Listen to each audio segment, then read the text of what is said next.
The fallout from the AAF sudden suspension of football operations was obviously a difficult one to deal with for the players.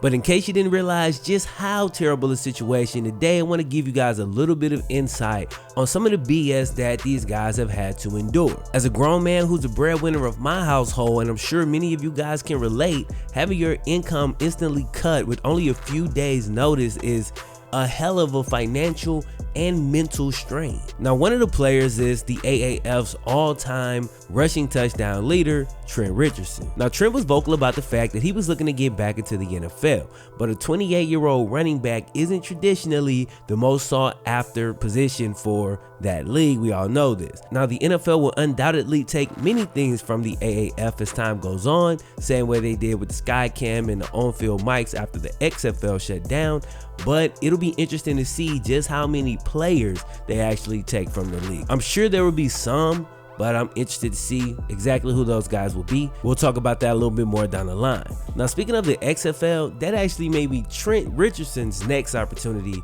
to play pro ball. I'm almost sure they're going to be calling him. He's not only a high profile player, but once again, he led the AAF in rushing touchdowns, so he can obviously still play, and I think he would add a lot to the league. Like I said in my last video, Vince McMahon is said to have $272 million set aside for the XFL, and since he controls the money and is actually passionate about the XFL, unlike Tom Dundon was with the AAF, let's hope that league goes better, but once again, we'll talk about that in a different video. Now it's time to get into the main topic of today's video.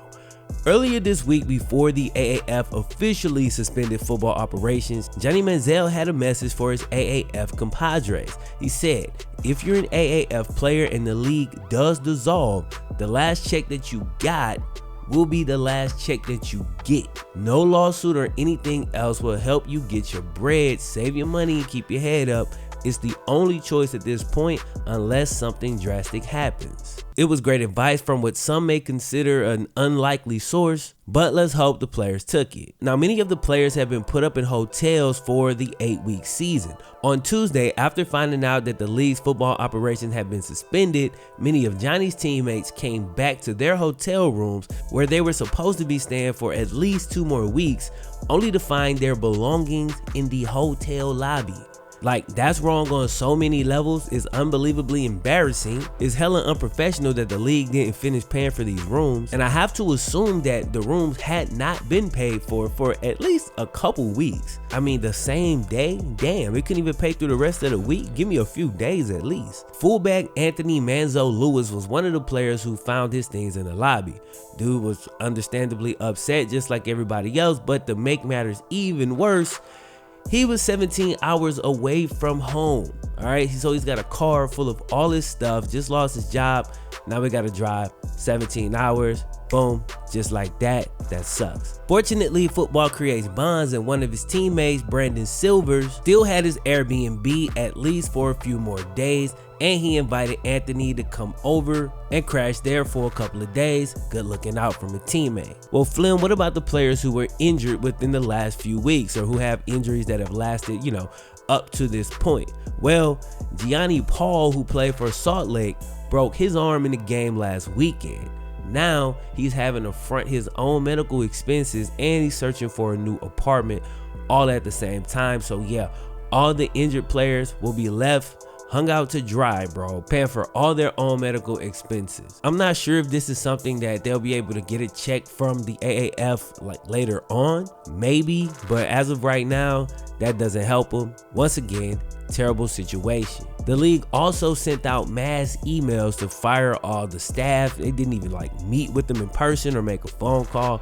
Like, the whole thing was show, bro, the way they handled it. Please forget the fact that these were professional athletes, and I know that term professional when it comes to the way that this league was handled has to be used very loosely, but the players were nothing but professional. They went out every single week, competed and did their jobs, and played some good football. And they definitely don't deserve to be treated like this. But athletes aside, these are people working a job, and this isn't the way any company should treat their employees. I don't know any other way to put it other than the fact that this is wrong, and it honestly pisses me off the way they did these cats. All of this points to the fact that, in my opinion, Tom Dundon is a snake.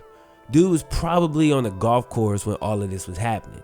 He made that pledge and then left everybody high and dry after his unreasonable demands weren't met immediately by the NFLPA. It's not cool to treat people like this, and it almost feels like the way it happened, it was either a temper tantrum or this was something that was planned from the start. Like I also alluded to in the last video, many people are speculating that Dundon may have misled Charlie Epersol and Bill Polian about the reasons he wanted to come in the first place. With that, I'm gonna let a little bit more information come out, and then I'm gonna give as many details as I possibly can on that entire situation, because we gotta dig into this Tom Dundon thing, man. What it looks like right now, I mean, every single sign just points directly to him. It also points to Bill Polian and Charlie Epersol for allowing him to gain that much power so quickly and just being completely played. But it's really looking like dude was a snake, or was at least unfit for the position that he was given and the power that he was given at the very least. There's millions owed to vendors and staff members of different teams that haven't been paid, and it's really just a classless move to do the players the way that they did them. Here's to hoping all the players can land on their feet and figure this thing out.